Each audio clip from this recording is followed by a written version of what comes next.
अस्सलाम वालेकुम वरहमतुल्लाह।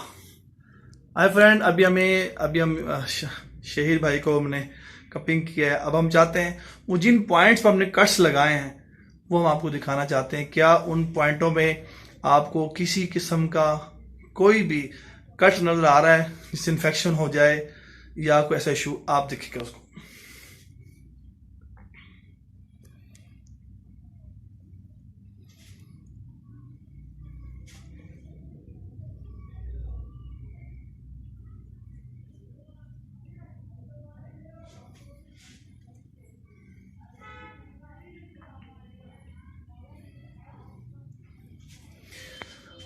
आपने देखा, सिर्फ वैक्यूम का निशान है। इस तरह हम फेस पर कील मुहासों को भी करते हैं, उसमें सिर्फ वैक्यूम का निशान जरूर रहता है, कट्स के निशान कतई नहीं रहते।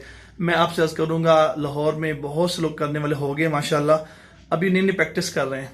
ये ख्याल कीजिएगा जो भी कट्स लगाएं वो सर्जिकल ब्लेड से लगाएं, और ये ख्याल कीजिएगा वो डॉक्टर या हकीम हो, ताकि आपका इलाज अच्छे से हो जाए। अस्सलाम वालेकुम वरहमतुल्लाहि वबरकातुहू।